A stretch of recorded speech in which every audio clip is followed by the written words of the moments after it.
Salut tout le monde et bienvenue au podcast d'avant-match. Mon nom est Joey Alfieri et encore une fois, les Alouettes sont sur la route, deuxième semaine de suite. C'est un voyage de 3 matchs qui a débuté à Ottawa avec une victoire la semaine passée. On s'en va à Edmonton jeudi pour un match qui, je vais mentionner, qui va débuter à 21h. Et aussi la semaine prochaine, on se retrouve à Hamilton vendredi pour un affrontement contre les Tiger Cats. What's up, everybody? Joey Alfieri here with the Montreal Alouettes for the latest edition of the podcast. Alouettes back on the road this week in Edmonton. Short week, first one of 2025, first of many. Every CFL team has to go through it. But of course, the Alouettes started this 3-game road trip in Ottawa last week on Friday night with a win over the Red Blacks.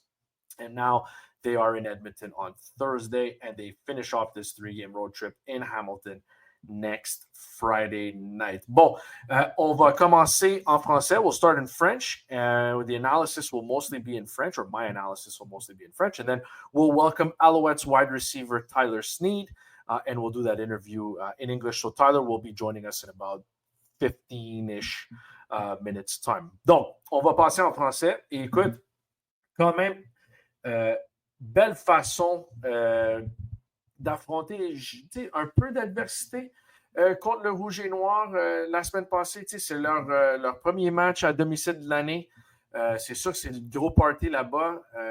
Juste donner un peu de crédit au Rouge et Noir et à leur staff. J'ai remarqué qu'ils ont vendu 5000 billets de plus pour leur premier match à domicile cette année comparé à l'an passé. Là, c'est sûr qu'ils ont eu une meilleure saison. Ils ont joué un match éliminatoire. Ils ont quand même eu un bon début de saison. Ça a mal fini. Ils ont perdu contre les Argos en demi-finale de l'Est à Toronto. Mais tu vois que le monde à Ottawa commence à avoir la piqûre du football. Donc, c'était bon à voir. Écoute, c'était quand même un match intéressant. Bon, on peut parler de plusieurs choses. Évidemment, j'aimerais commencer avec la défensive. C'est clair qu'eux autres, ils leur méritent. Écoute, pour moi, je ne veux pas dire que c'est du jamais vu, ce qui s'est passé en défensive, parce que j'avais mentionné sur l'après-match, qui est en direct après chaque rencontre à domicile et sur la route. Vous pouvez l'écouter sur YouTube, sur IG, sur X, sur Facebook. J'avais mentionné que je pensais que la défensive était meilleure après 2 matchs cette année que l'an passé. Donc, j'ai fait un peu de recherche. Je pense que cette année, il y a une couple de grosses différences. Et j'ai fait des comparaisons et j'ai hâte de partager les comparaisons que j'avais faites. Donc, après 2 matchs, l'an passé, c'est sûr que c'était 2 matchs sur la route. C'était Winnipeg et Edmonton. 2 victoires après 2 matchs. 2025, même chose. C'est un match à domicile contre Toronto, un match sur la route contre Ottawa. Donc, l'an passé, on a joué 2 matchs contre la division Ouest sur la route.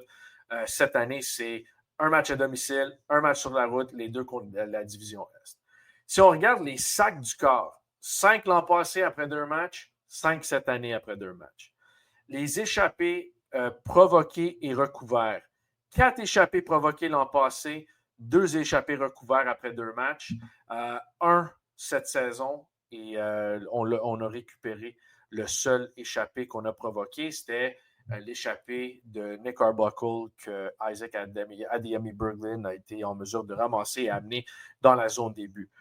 Donc, plus d'échappés provoqués et plus d'échappés recouverts l'an passé. Mais les interceptions, 3 interceptions après 2 matchs l'an passé, 5 cette saison. Et ce qui est fou, et ce que j'ai retenu de ce match-là, vendredi passé à Ottawa, c'est juste que oui, tu as Wesley Sutton qui réussit une interception et c'est un demi-défensif, c'est un demi-défensif étoile, mais le ballon est rabattu à la ligne de mêlée par Sean Oakman.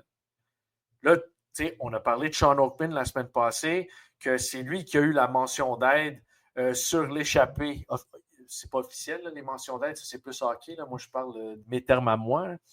Mais parce que c'est pas lui qui a le crédit, parce que c'est pas lui qui récupère l'échappée et qui l'amène dans la zone des buts, c'est Berglund. Mais sans la pression d'Oakman, Arbuckle n'échappe pas ce ballon-là. Donc, c'est la même chose cette saison, cette semaine, je devrais dire, c'est Oakman qui est en mesure de rabattre le ballon, qui l'envoie dans les airs, et c'est Wesley Sutton qui récupère le ballon et qui l'amène dans la zone début pour un toucher. Déjà, 2 touchés défensifs en 2 semaines, c'est très impressionnant. Ça n'arrivera pas à tous les matchs, mais que, comme j'ai mentionné, les mentions d'aide vont à Sean Oakman 2 fois. Il a mentionné quelque chose d'intéressant dans l'après-match. Je ne sais pas si vous avez écouté l'après-match. C'était mon dernier invité. Mais j'ai demandé, le fit idéal qu'il est dans le système de Thorpe. Il a mentionné une couple de choses. Il a dit, écoute, Noel Thorpe, c'est le coordonnateur qui me bouge le plus de place. Donc, c'est un plaqueur défensif, mais des fois, il joue comme ailier défensif. Et des fois, sur la ligne défensive, il est en mesure de bouger un peu partout. Donc, ça vient mêler l'attaque adverse. Il dit c'est la première fois dans sa carrière qu'il bouge autant sur la ligne de mêlée. L'autre chose qu'il m'a dit, c'est que dans les années précédentes, à Edmonton l'an passé ou à Toronto les années d'avant, il avait mentionné le fait que c'est la première fois dans sa carrière dans la CFL que ce n'est pas à lui de prendre charge de la défensive. C'est vraiment, il y a un bon fit naturel, mais que c'est Thorpe qui manipule la défensive. Ça m'a surpris comme commentaire parce que c'est pas quelque chose que je pensais. Je ne pensais pas que ça arrivait au niveau professionnel, mais c'est lui qui l'a mentionné. Donc, le fait que le schéma tactique de la défensive est tellement puissante et tellement bien organisé par Noel Thorpe, ça, il l'apprécie. Puis il a parlé de culture. La culture aux Alouettes, il dit quand tu rentres, tu n'as comme pas le choix d'embarquer. Puis c'est ça qu'il apprécie beaucoup. Donc, c'est vraiment la première fois que j'ai eu l'opportunité, j'y ai parlé sans avoir un micro dans sa face, mais c'est la première fois que je parle avec un micro dans sa face. Et honnêtement, j'ai bien aimé. Je pense que oui, il est énorme. Mais gentil monsieur qui donne vraiment des réponses généreuses quand on lui demande des questions bien précises. Donc, on parlait d'interception. On a vu l'interception de Doualougouac. On a parlé de celle de Sutton. Et tu as celle de Jeff Canté-Arcou, qui n'est pas un joueur de ligne défensive, mais qui est quand même, il fait partie du front seven, les 7 joueurs en avant, les 4 joueurs de ligne et les 3 secondaires. Donc, le fait que c'est une passe rabattue dans les airs qui tombe dans ses propres mains, c'est quand même impressionnant de voir la manière que les Alouettes sont en mesure de réaliser cette interception-là. Donc, 5 interceptions, je devrais dire, après 2 matchs, c'est fou, c'est impossible qu'ils vont continuer comme ça. C'est pas possible d'avoir plus qu'une interception par match sur 18 matchs. Là, ça n'arrivera pas à tous les semaines. Mais on voit, c'est Marc-Antoine Dequoy qui m'avait mentionné encore une fois dans l'après-match qu'ils ont fait le calcul l'an passé, après la saison, et qu'il y avait 10 rencontres excuse-moi, pas 10 rencontres, il y avait 10 fois dans l'année en 2024 qu'eux autres pensent qu'ils devraient être en mesure de réaliser des interceptions et qui n'ont pas réalisé ces interceptions-là. Donc, ils ont mis une emphase là-dessus. C'est sûr que la première semaine de l'an passé, Marc-Antoine Dequoy à Winnipeg avait une interception. Là, c'est plus des joueurs un peu random, là, un peu étranges. Ça va être rare que Quentin Arcou va réaliser des interceptions. Il y en avait eu une à Ottawa l'an passé aussi. Mais tu sais, Ouguac aussi. Mais on sait, Louguac, Oakman, ils ont des bras assez longs et c'est compliqué pour un corps adverse de lancer autour ou par-dessus ces gars-là. Ils sont tellement grands et tellement forts et c'est tellement compliqué avec leurs bras longs que c'est quand même impressionnant. Et compliqué, comme j'ai mentionné, pour l'attaque adverse. OK, on continue avec les comparaisons. Donc, les interceptions, 3 l'an passé, 5 cette année. Verges par la passe accordée à l'équipe adverse, 509 l'an passé après 2 matchs, mais aucune passe de toucher allouée par la défensive des Alouettes après 2 rencontres. Et je vous rappelle qu'ils ont joué contre Zach Collaros la semaine 1 en 2024 et McLeod Bethel-Thompson la deuxième semaine. Donc, c'est plus de verges, mais moins de passes de toucher. Cette année, contre Arbuckle et Shields, c'est 483 verges par la passe accordée et 2 passes de toucher. Donc, c'est moins de verges par la passe, mais on a accordé 2 passes de toucher, ce qui n'a pas été le cas l'an passé. Mais, encore une fois, et c'est ici, cette statistique-là, où il va avoir vraiment un gros écart entre les 2 années. L'an passé, 164 verges allouées au sol contre Winnipeg et Edmonton, 3 touchés au sol accordés par la défensive des Alouettes. Cette saison, c'est quand même fou, là. 74 verges au sol accordés et 1 touché. C'est un faux filet du corps contre le Rouge et Noir. Ce qui veut dire que cette année, on accorde 241,5 verges par la passe et 37 verges au sol par match. Je ne comprends pas comment c'est possible. Stanback, la semaine passée, c'était plutôt calme. Vous avez peut-être remarqué qu'à cause du ratio, Stanback n'est pas en mesure de jouer. Il ne peut pas être sur le terrain autant que le Rouge et Noir voudrait.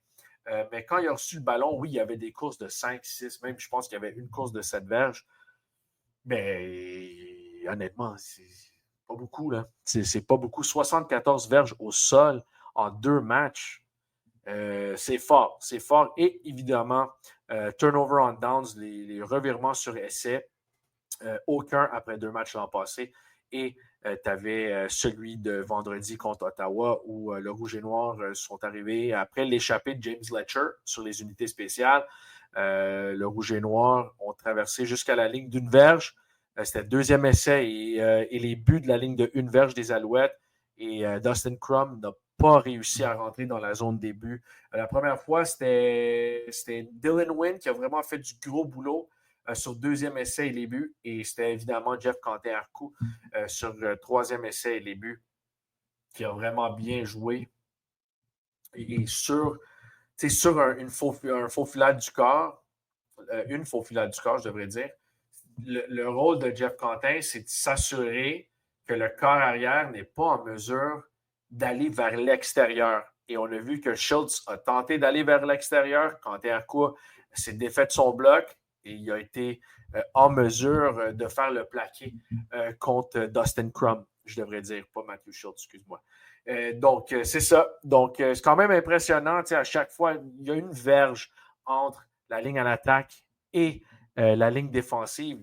Et quand 2 fois de suite, l'attaque n'est pas en mesure d'aller chercher la verge et dans ce cas-ci, de marquer un toucher, c'est spectaculaire. C'est vraiment quelque chose qui n'est pas facile. Donc, c'est ça les comparaisons. Je trouve que dans les 2 cas, j'avais un peu oublié comment était dominante, comment le niveau de jeu de la défensive l'an passé. Je savais qu'ils étaient élites. Mais si tu regardes les chiffres, dans plusieurs catégories, l'avantage est 2025, mais ce n'est pas énorme. Mais il y a quelques catégories où, en 2024, ils étaient un peu plus productifs. Mais pour moi, c'est vraiment les verges au sol qui ressortent beaucoup. C'est fou de voir, encore une fois, 37 verges au sol accordées à l'équipe adverse après 2 matchs. C'est absolument fou. OK, on va continuer. On va parler un peu de l'attaque and we'll switch over to English now as we transition to the offense with our next guest. He is Alouettes wide receiver who led the team in receiving yards last week with 100. He's Mr. Tyler Snead. What's up? Appreciate you having me. Yeah, man. Thanks for doing this. Walk me through last week. I think you had a catch or two early on in the game, but then you just erupted in the second quarter. And you and Davis, the chemistry was on full display. Just walk me through, the level of patience that you have and letting the kind of plays come to you. And you had a 65, I think, and a 35-yarder in that second quarter. Yeah. No, it's the cool thing and the thing I love about playing in this offense is that it can be anybody's day at any given moment, and all five of us, I feel like, can make plays. And so it really just is about, whenever the ball finds you, it can go anywhere. But during that week and kind of throughout, we had certain looks that we wanted to try and catch him in, and that just happened to be a look that we got him in. And we had repped it in practice, repped it a lot, just with Davis. And so I kind of knew as I was coming on over that was the look we were gonna get. I got a little excited, and then ended up working out. But yeah, it's just kind of one of those things where, like, it can happen at any given moment. So there's no need to stress on it or anything. Like, the plays will come, especially in this offense, because and with Davis doing a great job of just spreading it out everywhere, the plays will come. It's just our job at the end of the day to make the play. How about the 35-yarder? I would imagine there's a little improv on that. I could be wrong, but you're not the first read on that play, that little flip pass? Oh, no. Nah, it's I'm supposed to be in protection on that, and I'm doing my assignment and kind of scanning to see what I got to do, and then Ten's a playmaker back there, so we kind of happened to be on the same page. I either thought he was gonna run it or he was gonna quick flip it to me, and he flipped it to me, and I don't know if you watched that play, but he was hustling trying to get a block like 20, 30 yards downfield. So it just shows you the competitiveness that we have as a team, and what he brings as a leader to the offense and stuff. So who has more straight line speed between the two of you? Like, would he have gotten more yards than you, or did you get the maximum out of that play? Nah, I mean, tough question. I'd like to think that I'm faster, but I did get caught on the one. So yeah, we'll see. We'll That's have to set it up after practice one time. Are you faster than him or not, Tyler? Are you like, I want to see some confidence out of you? Okay, good. That's what I want to see. Good. I am. Good. We'll get back to Davis Alexander in a second, but I wanted to touch on something that you had mentioned. You mentioned that it could be anybody, any given day could be anybody that beats you. But I just found it like the thing that impressed me so much on offense was that on the first drive, Philpott had 38 yards, like 3 catches. Then you will go up in the second quarter, and then Mac ends up going over 100 yards in the second half. Like, that's not even any given day. It could be that's like the same game somebody takes over. Right. That's craziness. Yeah, no, and it's just it's so cool being out there and playing in that offense, because, like, you never know what's gonna happen, but a play can happen every single time you line up. And so, yeah, I mean, we've basically been together now for 3 years. I know Rambo, this will be 2 with him, but I feel like we all play off each other really well, and, like, it's just fun being out there with the guys competing, especially because we're very comfortable with each other. So, like, I know what he might do on this route, they know what I might do on this route. Well, I think we just play off each other really well. You talked about being in protection on that little flip pass. Just where do you get that tenacity? Because I hope I'm not breaking any news to you. I know you're not the biggest guy. I know you know that, and I don't mean that in a bad way at all. But I think it's you're to be commended by the way that you block, and sometimes some of the size of the guys that you take on. I would imagine it's a lot of technique, but just can you take me through, how do you approach a guy who might be 6'2", 6'3", or whatever coming at you? Yeah, well, I'm always trying to get the first hit in, because I know if they give me the first hit, then it might not go my way. So it's almost like not sneaky with it, but I'm trying to shoot my hands or my helmet and body right before they think about doing it, just to kind of shock them a little bit. But yeah, I mean, like you said, I've never really been the biggest or the strongest guy, so I've kind of grown up having to do that, block bigger guys, and just trying to find ways to do it in little, kind of, like you said, techniques. And so I think at this point I just gotten used to it, and at the end of the day, if technique doesn't work, then I'm just going to give it my all and try and go head up with you as best as I can. Okay, but what's the worst shot that you've ever taken? When I was blocking, or when I was... Yeah, sure, or either one. I took one my rookie year up here. Actually, I took a good one. I joked around. It was Cody was the quarterback at the time, but I joked with him. I said they might count that sack as like mine. Like, I might have sacked you on that one. I got blown up and pushed back into him on one, and yeah, I probably got blown up 5 yards back. That's probably the worst I've had it. But other than that, we've been pretty good. Yeah. Which Yeah. game was that? Who was that again? Do you remember who the guy was? Calgary rookie year. In It Montreal. was in Montreal. It was like my third game too, so I was still new to everything, trying to make a good impression. And I remember that happened. I was like, my mom asked me about it after. She was like, "What happened on the one?" I was like, "We don't need to talk about that Next one. We don't need to question. talk about that one." Yeah, I think that was the famous Ento game. I think that was Ento's coming out party, right? Was that not it? it might be it actually. The A pick six? Calgary in 23. Yeah, that might Yeah, have been it. yeah. I think he did have the pick six actually that game. Yeah. Yeah. The DB who gives you the toughest time in practice is who? Well, I go against West all the time, so Yeah, he's one of the best. He's pretty no, sticky. he is, and Yeah. that's like usually my matchup 100% of the time. So I got to give it to West. He's just so like fundamentally sound, and you can tell he just watches film, even in practice. Like he picks up on little things. I'm like, how'd you know that? Or like, what made you do that? And he's like, man, I saw it on film. So he's one of the better guys I've gone against. I mean, I'd say he's probably one of the best I've gone against. So. And he's so soft spoken. Like maybe he's not like that on the field. Does he talk? Like does he get after you at all? Uh, no, I mean I feel like West is West. Like Yeah. he's kind of the same guy. I know game days is different. I feel like everybody can kind of flip a switch, but you know how West is. He's just the same guy always. Never switches up.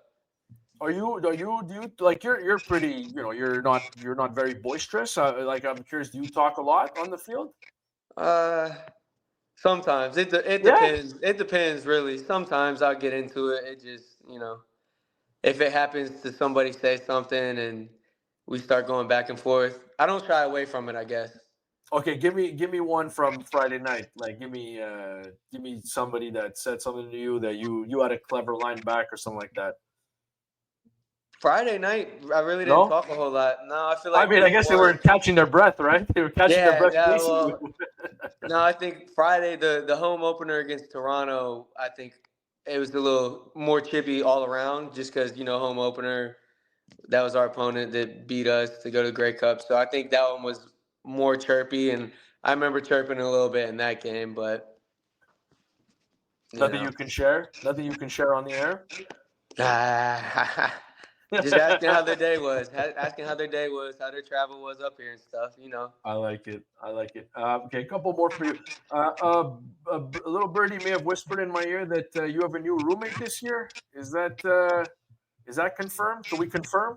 We can confirm. Yeah, yeah. I'm rooming with 10 with Davis. So What's that like? it's been good so far. It's been good. I get Would the he say the extra. same thing? You said what? Would he say the same thing? I think so. But who knows? You got to get him on here. Who knows?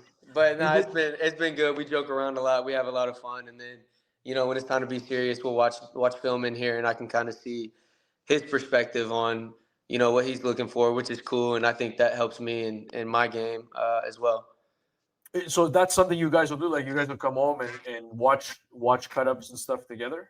Yeah, we'll watch film together, and then if I got a question, I'll kind of pick his brain and just try and see what he's thinking, or what his read is. If I got more time to do certain things, or if I need to speed stuff up. So it is pretty cool, and I like just knowing that because when the game comes, it's just an extra tool that I could be able to use. Does he make his bed every morning? I don't check all that, so I'm not sure. Do you? I try the bed. No, I don't. I don't do a good job of it. I wasn't a bed maker either growing up. Yeah, I know my mom will get on me for saying that, but I'm not good at it. Who does the dishes? I got majority in there right now, so Oh yeah, have to do them. Yeah, I probably have to do them. But he's got majority trash right now, so he'll have to take that out. you garbage shoot?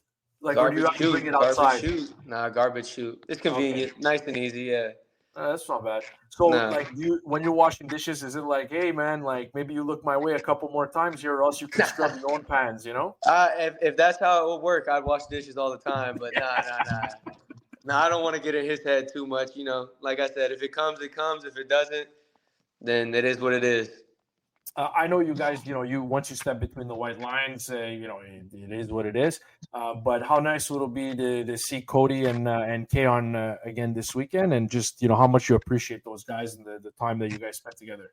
Oh yeah, well those are both my guys. I won a Grey Cup with both of them, and then obviously spent all of last year with both of them. So I got really close with Kayon. He was in the receiver room, and then Cody. Obviously, we go Bible study, and then him being the quarterback, kind of leader of the offense the last 2 years.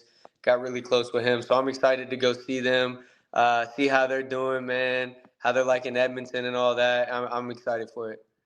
Hey, Tyler, we appreciate the time, man. All the best in Edmonton on Thursday night, and thanks for doing this. Yes, sir. Appreciate you having me. All right, Tyler Sneed, leading receiver for the Montreal Alouettes in last Friday's win over the Ottawa Red Blacks. Donc, comme vous pouvez constater, si vous avez compris en anglais, Davis Alexander et Tyler Sneed sont colocs cette année. Donc, ça pourrait être le fun, mais ce qui est intéressant, parce que moi, des fois, j'y pense, je pense, si je suis un joueur, je reste, les deux arrivent tôt au centre d'entraînement, les deux restent tard au centre d'entraînement, puis ils travaillent, ils font plus de travail.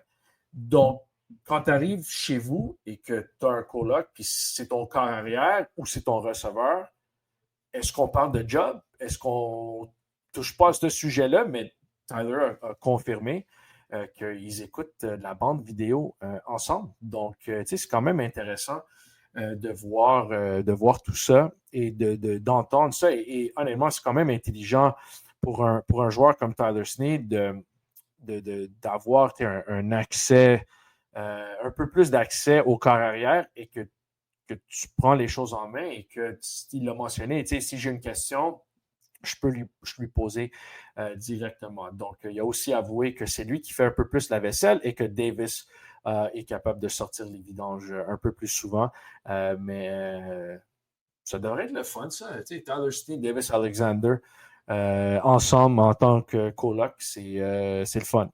Il reste une couple de minutes. J'aimerais juste vous rappeler que le match va être diffusé à 21h. On quitte en ce moment, on est mardi après-midi. On quitte pour Edmonton mercredi matin. Et il y a juste quelques notes que j'aimerais souligner. Donc, Charleston Rambo, qui s'est marié la fin de semaine passée, ça on l'avait mentionné en podcast, il était de retour à l'entraînement mardi avec l'attaque partante. Si jamais vous voulez voir ses commentaires après la pratique, vous pouvez aller voir sur notre chaîne YouTube ou sur notre site web. On a les points de presse de Jason Moss et Charleston Rambo qui ont eu lieu un peu plus aujourd'hui. Donc, Rambo revient. Letcher va plus prendre le rôle de retourneur. Et on devrait peut-être le voir un peu moins en attaque. Donc, Rambo revient. Pas de Nick Callender cette semaine, encore une fois. Deuxième match de suite qui va rater avec une blessure au pied. Donc, c'est Des Holmes qui a quand même bien joué. Jason Moss l'a souligné en point de presse lundi qu'ils ont été impressionnés avec le travail du jeune numéro 60, Des Holmes. Donc, Holmes obtient un deuxième départ de suite. Et Travis Tice a des petits bobos. A une blessure, je pense que c'est haut du corps, si je ne me trompe pas. Et donc, il ne jouera pas. C'est une semaine courte quand même. Donc, c'est Stevie Scott qui va faire ses débuts en 2025 avec les Alouettes. Stevie Scott qui a connu tout un camp d'entraînement et qui a été partant pour un match l'an passé à Vancouver, qui a quand même bien joué. Puis c'était des circonstances difficiles. On avait reposé beaucoup de joueurs. On s'est fait, je peux le dire, on s'est fait défoncer lors de ce match-là à Vancouver en fin d'année. Mais Stevie Scott, les statistiques ne sont pas wow, mais il y a quand même, si tu as écouté le match, vous allez vous souvenir que Stevie Scott a quand même bien joué lors de cette rencontre-là. Donc, Alouettes et Elks, c'est jeudi soir à 21h. Le prochain match à domicile va avoir lieu le 5 juillet. Vous pouvez acheter vos billets pour cet affrontement contre les Lions de la Colombie-Britannique à goalsgo.com. Je vous rappelle que les billets pour enfants sont à 10 $ seulement. Il faut être accompagné avec un adulte, mais n'importe où dans le stade, vous avez des billets à 10 $ pour les enfants. Bonne semaine tout le monde, bonne fin de semaine, bon match et on se recroise la semaine prochaine.